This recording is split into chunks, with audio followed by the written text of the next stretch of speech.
বিচ্ছিন্ন সহিংসতায় চলছে উপজেলা পরিষদ নির্বাচনে তৃতীয় ধাপের ভোট গ্রহণ। সকাল থেকেই পুরুষ ভোটারের পাশাপাশি নারী ভোটারের উপস্থিতিও বেশি। চট্টগ্রামের আনোয়ারার বুরুমচড়া আখতারুজ্জামান চৌধুরী কেন্দ্রে দুই চেয়ারম্যান প্রার্থী সমর্থকদের মধ্যে সংঘর্ষ হয়েছে। ধাওয়া পাল্টা ধাওয়ায় আহত হয়েছেন অন্তত ৩ জন। পরে বিজিবি পুলিশ গিয়ে পরিস্থিতি নিয়ন্ত্রণে আনে। সংঘর্ষের ঘটনা ঘটেছে সাতক্ষীরায়ও। এদিকে বগুড়া সদর উপজেলায় প্রতীক না পাওয়ায় ভোট হচ্ছে না ভাইস চেয়ারম্যান পদে। ভোট সুষ্ঠুভাবে সম্পন্ন করতে পুলিশ র্যাবের পাশাপাশি মোতায়েন করা হয়েছে বাংলাদেশ আনসার ও গ্রাম প্রতিরক্ষা বাহিনী। এছাড়া সারা দেশে ৩০০ platoon border guard Bangladesh BGB মোতায়েন করা হয়েছে। এই ধাপে ১০৯ উপজেলায় ভোট গ্রহণের কথা থাকলেও ঘূর্ণিঝড় রিমালের কারণে ১৯টি উপজেলার ভোট স্থগিত করেছে নির্বাচন কমিশন। প্রশাসন এবং এখানে যারা কর্মকর্তা রয়েছে তাদের কাছে সবিনয় নিবেদন করব যে তারা যেন এভাবেই পরিবেশটাকে সুষ্ঠুভাবেই সম্পাদন করতে সাহায্য করে। আমি ভোট দিয়েছি, খুব ভালো সুন্দর ভোট হয়েছে। নিরাপত্তার চাদরে ঢেকে দেওয়া হয়েছে। কোথাও কোথাও অপ্রীতিকর ঘটনা কোনো আগেও ঘটে নাই, পরবর্তীতে ইনশাল্লাহ ঘটবে না। পাশাপাশি আপনারা জানেন যে প্রতিটি ইউনিয়ন পরিষদে একজন করে বিজ্ঞ নির্বাহী ম্যাজিস্ট্রেট নিচে মোবাইল কোর্ট আছে এবং সংক্ষিপ্ত বিচার করার জন্য প্রতি উপজেলা একজন করে জুডিশিয়াল ম্যাজিস্ট্রেট আছে। ভোট গ্রহণের সবশেষ খবর জানাতে বিভিন্ন প্রান্ত থেকে সরাসরি যোগ দিচ্ছেন সহকর্মীরা। আমরা প্রথমেই যাচ্ছি চট্টগ্রামে নয়ন বড়ুয়া জয়ের কাছে। জয়, কি অবস্থা ভোট গ্রহণের? সকালে বিচ্ছিন্ন কিছু সহিংসতার খবর জানিয়েছিলেন, ভোটার উপস্থিতিও ছিল সকালবেলায়। এখন কি অবস্থা? ভোট গ্রহণের আর 1 ঘন্টার মতো বাকি আছে। জয়।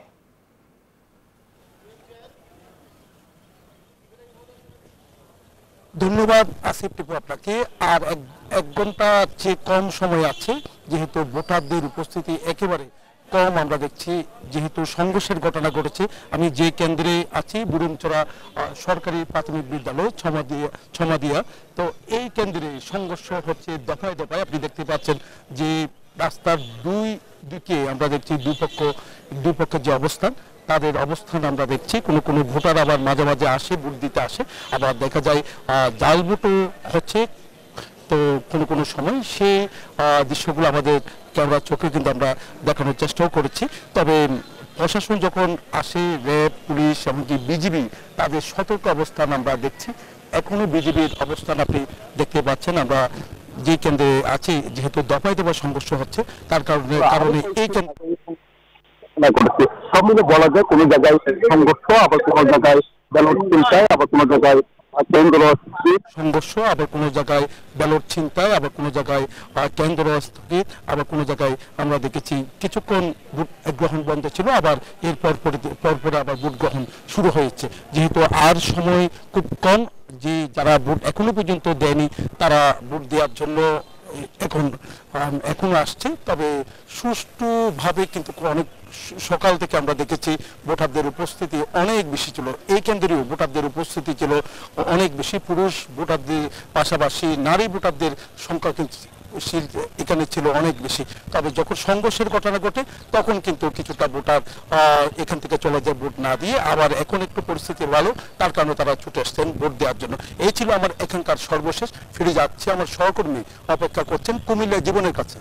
জয়, আপনাকে ধন্যবাদ জানাচ্ছি। সেই সাথে কিন্তু কুমিল্লা যে 4টি উপজেলা ভোটের খবর যদি আমি বলি, আর কিন্তু 1 ঘন্টারও কম বেশি সময় রয়েছে এবং শান্তিপূর্ণ পরিবেশে কিন্তু কুমিল্লায় ভোট অনুষ্ঠিত হয়েছে। এবং যেটি আমরা দেখেছি, 4টি উপজেলায় 47 জন প্রার্থী রয়েছেন, তার মধ্যে কিন্তু 15 জন রয়েছেন চেয়ারম্যান প্রতিদ্বন্দ্বী প্রার্থী। ভাইস চেয়ারম্যান প্রার্থী ছিলেন 19 জন, আর মহিলা ভাইস চেয়ারম্যান প্রার্থী রয়েছেন 13 জন। সবকিছু মিলে প্রত্যেকটি উপজেলায় কিন্তু শান্তিপূর্ণ পরিবেশে ভোট হয়েছে। আমরা একটু কথা বলতে চাচ্ছি। আমি বর্তমানে বুড়িচং উপজেলায় একটি কেন্দ্রে এসেছি। আমরা একটু প্রিজাইডিং অফিসারের সাথে একটু কথা বলতে চাচ্ছি। আপনার এখানে আর তো 1 ঘন্টারও কম সময় বাকি, কত % ভোট পড়েছে? আমার এখানে 2টা পর্যন্ত ভোট হয়েছে 22%। আর আলহামদুলিল্লাহ এখানে খুব সুন্দর এবং শান্তপূর্ণ পরিবেশে ভোট হয়েছে। ভোটারদের উপস্থিতি মোটামুটি ভালো ছিল, কোনো প্রকার ঝামেলা পর্যন্ত হয় না।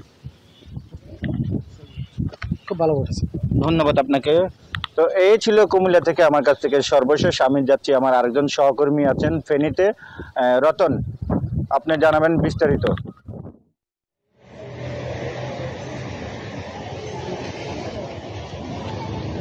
ধন্যবাদ জীবন। ফেনীতে আজকে 3টি উপজেলা নির্বাচন অনুষ্ঠিত হতে হচ্ছে এবং এই 3টি উপজেলায় কিন্তু সহজভাবে জয় পেতে যাচ্ছে কিন্তু আওয়ামী লীগ সমর্থিত 3 উপজেলা 3 চেয়ারম্যান প্রার্থী, অর্থাৎ কোনো শক্ত প্রতিদ্বন্দ্বী না থাকায় কিন্তু তারা সহজেই এই জয় পথে। আর আমরা যদি নির্বাচনের আজকে চিত্র তুলে বলি একটু, সেখানে হচ্ছে যে সকাল থেকে কিন্তু আসলে ভোটার উপস্থিতি খুবই কম ছিল আসলে, তবে প্রার্থীদের নিজ নিজ কেন্দ্রগুলোতে কিন্তু আসলে কিছুটা সারি বা লাইন ছিল ভোটারদের। আর এখন কিন্তু তেমন বেলা বাড়ার সাথে সাথে কিন্তু এখন একেবারে ভোটারের সংখ্যা কমে গেছে, অর্থাৎ 1-2 করে কিন্তু ভোট দিতে আসছেন কেন্দ্রগুলোতে। আর কিছু বিচ্ছিন্ন ঘটনা ঘটেছিল যে আমি এখন যে কেন্দ্রে রয়েছি এই কেন্দ্রে কিন্তু একজন সহকারী প্রিজাইডিং অফিসার এবং পোলিং এজেন্ট সহ 10 জনকে আটক করা হয়েছে জাল ভোটের অপরাধে। এবং এছাড়া কিন্তু আসলে তেমন কোনো বিচ্ছিন্ন তেমন ঘটনা ঘটেনি, যেহেতু আসলে শক্ত কোনো প্রতিদ্বন্দ্বী নেই। এবং দেখা গেছে যে আমরা বিভিন্ন পাড়া মহল্লাতে কিন্তু যে আমল সমর্থিত চেয়ারম্যান প্রার্থীরা কিন্তু মাইকিং করে, অর্থাৎ তার দলীয় কর্মীরা মাইকিং করে কিন্তু ভোটারদেরকে আনার চেষ্টা করেছেন এবং যাতে ভোটার উপস্থিতি বাড়ে। তো এই ছিল আমার কাছ থেকে ফেনীর আজকে উপজেলা নির্বাচনের সবশেষ তথ্য। আমি আমাদের লক্ষ্মীপুরের নির্বাচনী পরিস্থিতি জানবো আমার পাবেলের কাছে।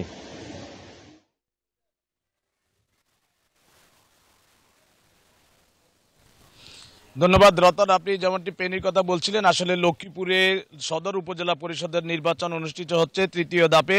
এখানে 192টি কেন্দ্রে এখন সকাল 8টা থেকে ব্যালট পেপারের মাধ্যমে ভোট গ্রহণ শুরু হয়েছে, এখনও ভোট গ্রহণ চলছে। আসলে সকাল থেকে এখানে ভোটারদের উপস্থিতি আমরা লক্ষ্য করেছি একেবারেই কম।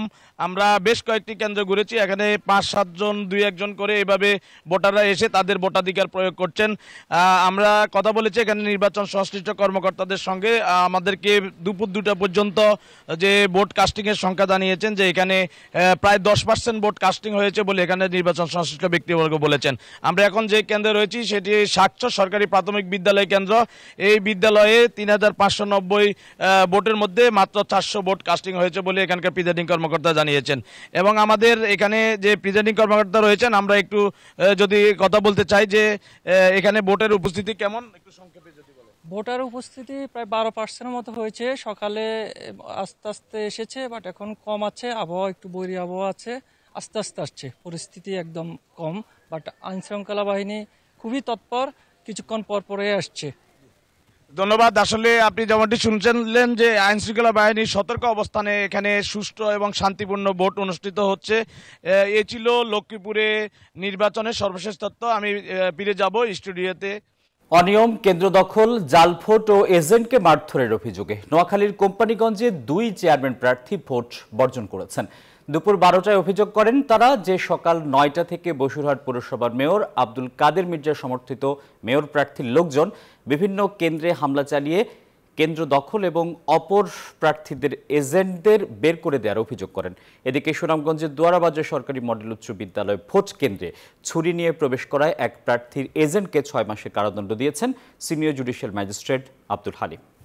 রাঙামাটিতে দরিদ্র অসহায় জনসাধারণের মাঝে সহায়তা দিয়েছে সেনাবাহিনী। সকাল 8টায় রাঙ্গামাটি রিজিয়নের প্রান্তিক হলের মাঠে আয়োজিত অনুষ্ঠানে region commander brigadier general Sohel Ahmed এ সহায়তা তুলে দেন।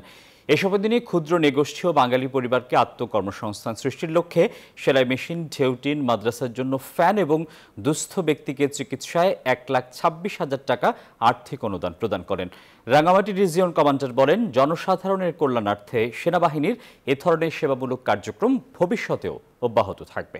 বিশ্বের সবচেয়ে উঁচু পর্বত এভারেস্টের চূড়ায় বাবর আলী 1 ঘন্টা 10 মিনিট ছিলেন। বুধবার চট্টগ্রামের আলিয়স প্রসেস মিলনায়তনের সংবাদ সম্মেলনে নিজের অভিজ্ঞতা তুলে ধরেন বাংলাদেশের 6ষ্ঠ হিমালয় বিজেতা ডাক্তার বাবর আলী। জানান, এভারেস্ট জয়ের পর নেমে আসার সময় আহত এক পর্বত আরোহীর জন্য মানবজটে ছিলেন 1.5 ঘন্টা। এ সময় তুষার ঝড়ের সঙ্গে লড়াই করেন বাবর আলী। সৌভাগ্যক্রমে তিনি বেঁচে যান। আরও জানান, এভারেস্ট জয় করার চেয়ে কঠিন এর জন্য তহবিল জোগাড় করা। পৃষ্ঠপোষকতা পেলে বাংলাদেশের অনেক তরুণ এভারেস্ট জয় করতে পারেনি। তবে প্রথমবারের মতো অনুভূতিটা ভাষায় প্রকাশ করার মতো না। আপনি যদি বলেন বাবর আলী এভারেস্ট চড়ছে, বাবর আলী লোসর চড়ছে, তো আমরা ওর সাথে সাথে সব চড়ে আসছি। এই যে সামিট করে সাকসেসফুলি আবার এসে আমাদের সামনে যে আবার আজকে দেখতে পাবো লাইভলি, এটা আসলে বিশেষ কিছু। খুব ভালো লাগছে।